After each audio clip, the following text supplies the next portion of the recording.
essa pergunta é sobre escatologia, um pouco de previsão, e é uma pergunta bem interessante e faz muito sentido pensando nos nossos dias a gente acontecer como aconteceu lá com o Tiago, que perguntaram para ele, tá demorando muito para Jesus voltar. E a pergunta da nossa irmã Lena é, pastor, se a gente tomasse aquele café, pastor, falta muito para Jesus voltar? Grande pergunta, É, dona Lena. Essa daí, primeiro agradecer, viu, a pergunta, a coragem de fazer uma pergunta desta, né? Porque muita gente já patinou, já caminhou por caminhos complexos, uhum, né? Igrejas, Henrique, pra você ter ideia, igrejas foram criadas tentando no final das contas, definir essa questão da volta do é Senhor, da verdade. data, parecida aí, né?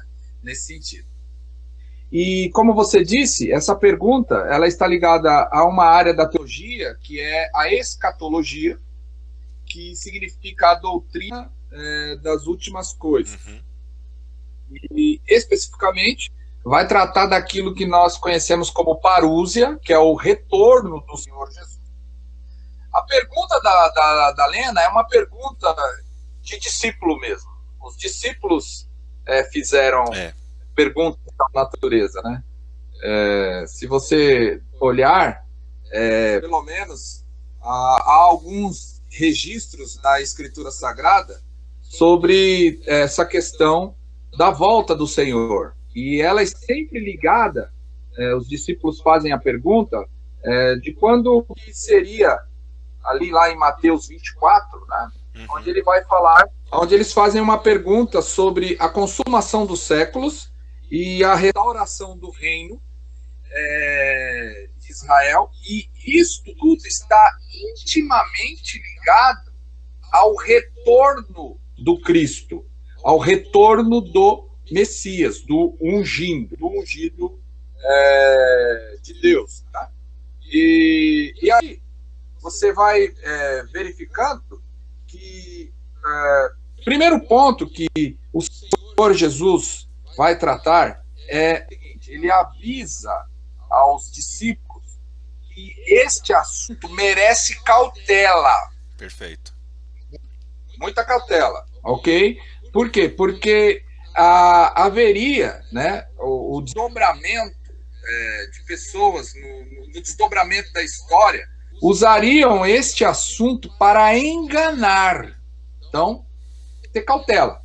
Tem que ter muita cautela. Então, eles vão perguntar a Jesus lá no Monte das Oliveiras, e ele fala, olha, eles falam, dize-nos quando as coisas sucederão. Qual é o sinal da tua vinda e da consumação dos séculos? Então, veja bem, o retorno de Jesus está ligado à consumação dos séculos, à implantação literal, né, total, vamos dizer, uma plena, restaurada, né, do próprio reino de Deus no sentido lato, né?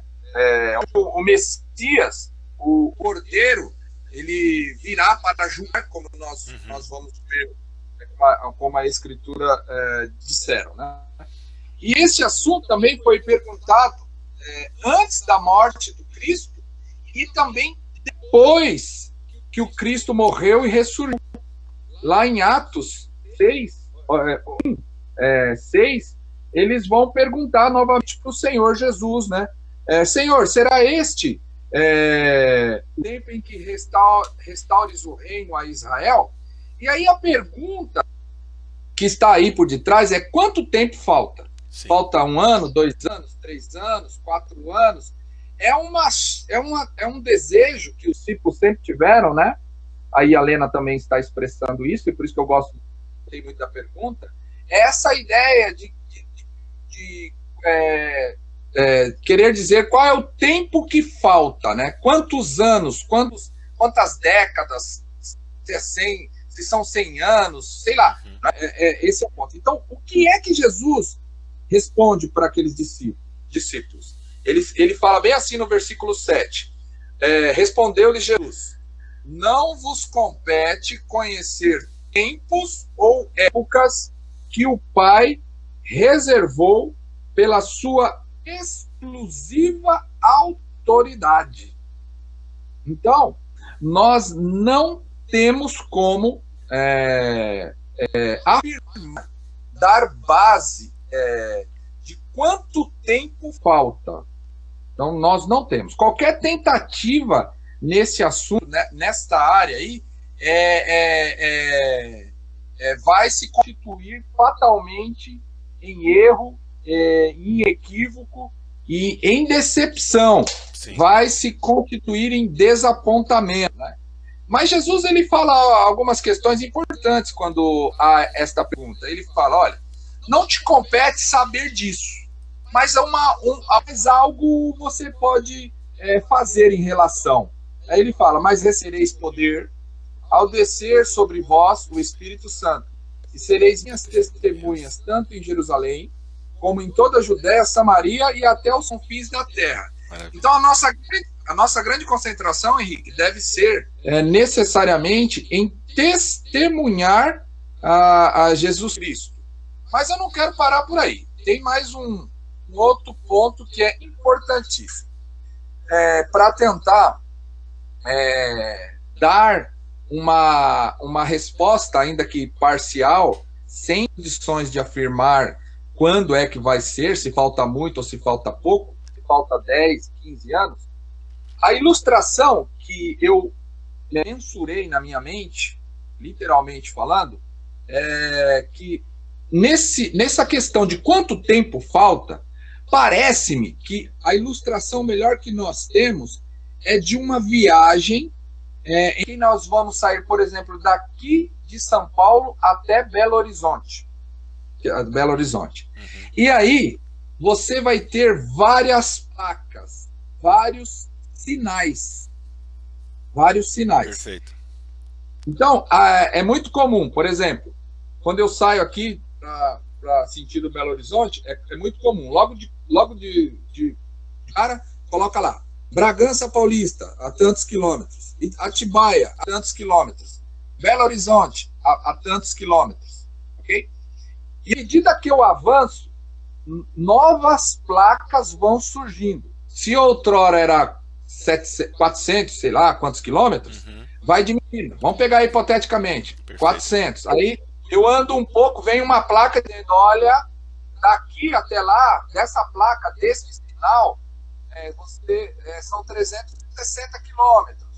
E aí vai cada vez mais, as placas vão dando, são sinais de que esse espaço vai diminuindo até a chegada. Perfeito. Bom, aí, Henrique, nós temos alguns pontos. Então, qual que é o primeiro grande sinal? Qual que é o primeiro grande sinal? As pessoas, se olharem atentamente as Escrituras, vão perceber que o primeiro grande sinal dos últimos dias, ok? Da era final, do findar, é o nascimento, a encarnação, a morte e a ressurreição do Senhor Jesus. Olha aí.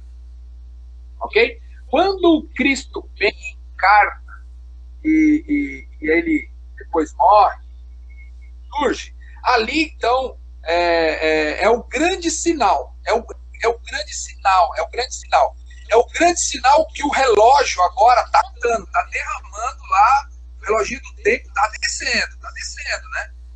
Numa velocidade assim, definida pelo próprio Deus. E aí você vai encontrando demais sinais. Então você tem sinais de guerra, de terremotos, de pandemias, Covid, né? Sim.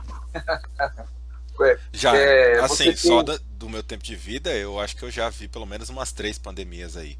Né? Eu tenho 27, então assim, só para os irmãos verem aí a situação. É verdade. E você vai encontrando uma série de sinais. O amor se esfriando, a apostasia cada vez mais, né, se disseminando.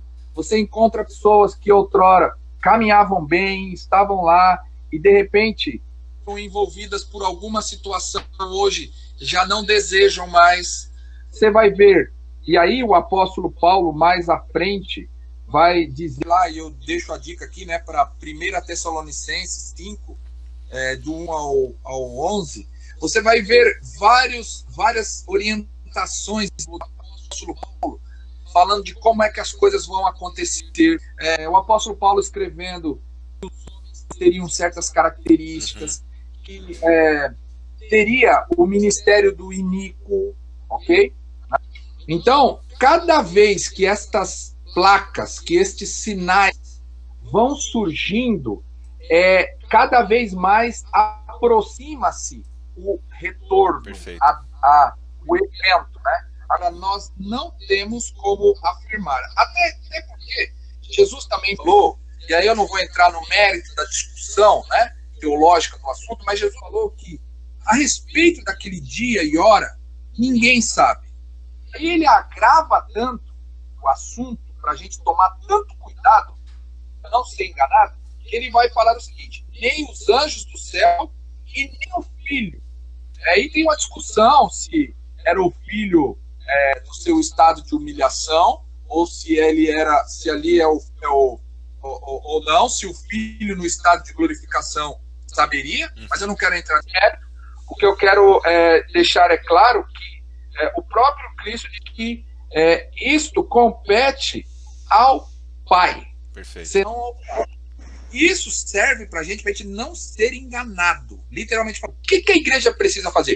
Pregar o evangelho.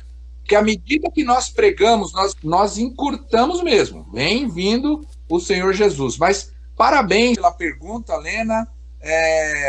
Eu fico muito feliz de poder responder uma pergunta dessa natureza. Vamos lá. É interessante, pastor, que a gente ouve esse tipo de profecia fora do ambiente da igreja, né? Que nem teve várias profecias aí que o mundo ia acabar não sei quando, que os maias, que não sei quem, vai vir um meteoro que vai explodir tudo e tudo vai se acabar. A prioridade, né, apontada por Jesus pregue. E aí o pastor, nos domingos aí passados, a gente, acho que foi numa EBD ou foi no culto, eu não me recordo agora, que o pastor falou assim: tô ansioso para foi na última live. Tô ansioso pro retorno do Senhor. Aí o pastor falou assim: então continue pregando. Porque um dos sinais é o evangelho alcançar o mundo. Henrique, mas com a internet o evangelho alcançou o mundo. Não, irmãos, não necessariamente. A gente conhece vários países aí que tem uma restrição muito profunda com relação à pregação do evangelho. E até a gente já falou isso no dia da perseguição, da igreja perseguida, né, o DIP, que esse ano é com relação aos irmãos ex-muçulmanos. Então tem muito país onde o evangelho não alcançou. E até no próprio Brasil tem muita gente que conhece o que é a igreja cristã, aí fala alguma coisa lá, mas não conhece a palavra. Então a nossa função é se preparar e pregar, porque aí o evangelho vai alcançar o mundo em nome de Jesus, e aí Jesus retorna, que bênção.